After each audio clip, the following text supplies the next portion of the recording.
we've been here about 8 years, and when we came initially, the outdoor space was just cobblestones or concrete, and we actually were paralysed by the space. We didn't know what to do with it.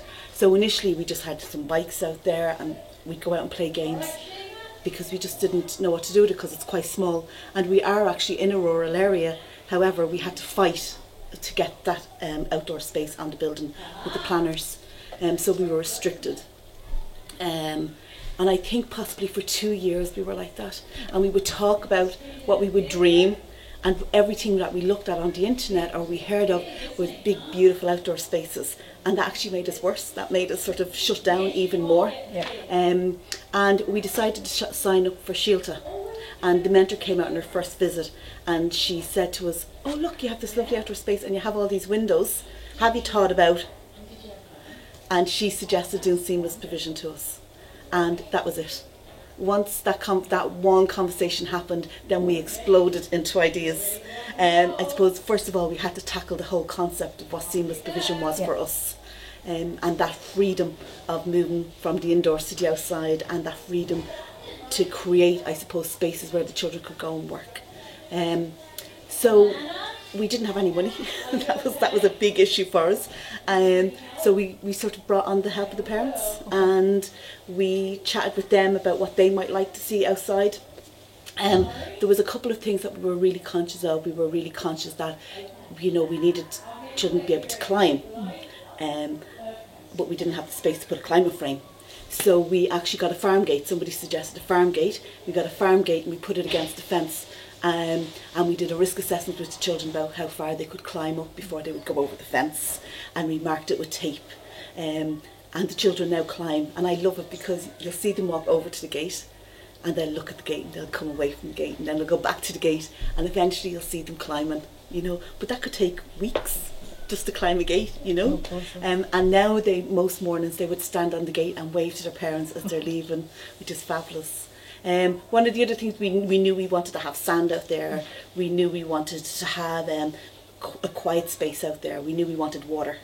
But again, because we're leasing the building, we were restricted to what we could do. So by putting the cover over the door, we were able to run a drain pipe to collect rainwater. Just by putting some sleepers down, we were able to create a sand space and sort of a gravel and stone space. One of our children at the time was moving house, and her dad actually built us, because he had nothing else to do, he built us a mud kitchen to go into the space. And one of our other dads has a sawmill, and he made boxes for us, just rectangular boxes, but those boxes have become sentry boxes, they've become coffins, because we went to a stage where we talked a lot about death. They become ships, they're everything that you could think of. And there's only maybe 4 of them out there. We also then collected, with the parents, we collected odds and ends. One of our dads was a carpenter, so he gave us all ends of wood that he was from making things. We collected some blocks from parents, anything that we could get. We didn't have the space to buy a shed to keep bikes in, so 2 parents donated playhouses that they weren't using anymore, and we took the front off them, and now they become sort of the carport for the bikes and all that type of thing. So the whole area was built with partnership with the parents. Otherwise we could not have done it. We wanted to have a paint wall, and for a while we couldn't get our heads around how we were going to do this, but it was an election year, and as they were taking down the posters, we asked could we have one of their posters, campaign posters, and that became our first paint wall. So just with a piece of guttering at the bottom of it. So the places, look, there's so many more things that I want to do. I'd love to put a cover over the sandbox and for shelter in the winter, and the mud kitchen, but maybe with time and with support from parents we might get to do that. But so it's slowly developed and is changing, and I think that's one of the things that is important, that it's flexible enough that it can change. This year we have a little boy who uses a walking frame, so we had to rethink. When he was here last year as well, so we had to rethink our space for him, for freedom of movement, and also, just that the bikes weren't everywhere. There's a little bit of negotiation that has to go on outside. So to sort of to make everybody comfortable, I suppose. And then some of the children, when they go outside first, they're not comfortable because they don't spend a lot of time outside. And with seamless provision, they have that freedom. So we encourage them all in the morning to go out, even if it's for 5 minutes. But most of them stay out longer than that, you know. And some of our children now would stay out for the whole 3 hours.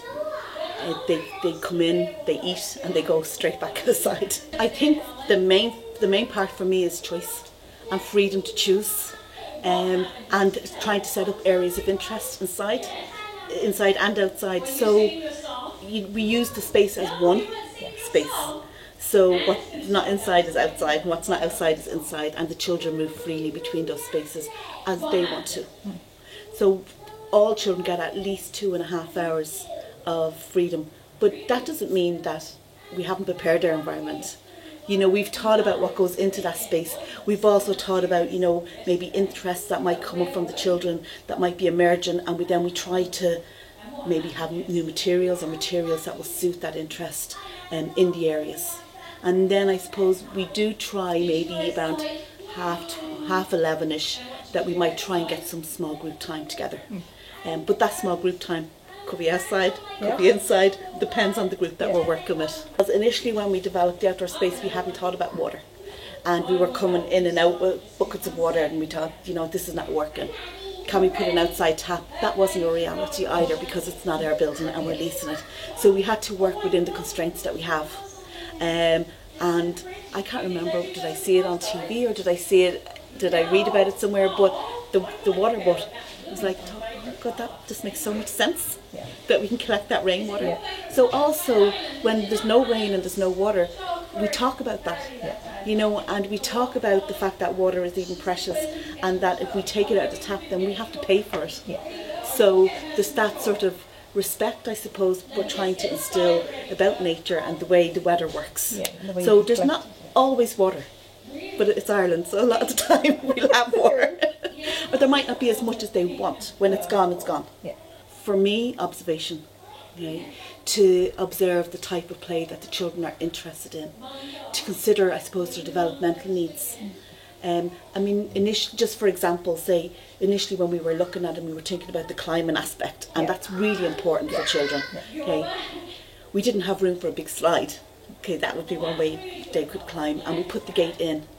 But I never envisioned that having the play boxes and having the, we have a big plank of wood out there, that they would then create obstacle courses, that they would set up boxes on top of each other that they would climb from, that they would jump from, that they would use this plank of wood as a ramp, that they would, you know, either they tried to go up on bikes and everything, but you know, that they would walk up on, that they would jump. I didn't envision that. I hadn't thought about that at all. So the space needs to be adaptable to the children's needs, and to even have the room for them to create. So having open-ended materials out there that don't have an exact purpose, that can be anything, works. We have a couple of boys, we have a set of twins, and they're moving house at the moment, and they're mad into building houses. So we have a lot of materials out there, but we have some crates, and they're building houses at the moment. And one of the things that was really special, they cleared out where the bikes were, and they created an attic space.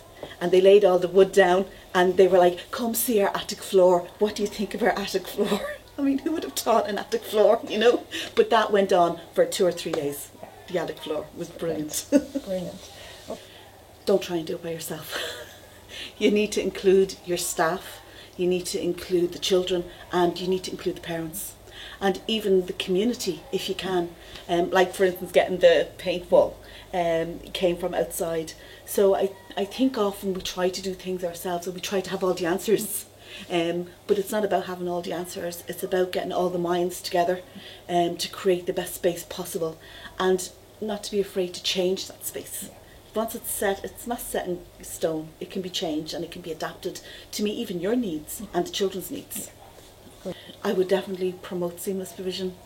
So I know we're here to talk about the outdoor space, but if we're talking about an inclusive space, we need to give choice and freedom, and that means the child being able to be outside for 3 hours or for 10 minutes, depending on what their need is. So if you're lucky enough, as I am, to have that direct access to outside, I would definitely promote seamless provision, because behavioural issues reduce, because children are getting their needs.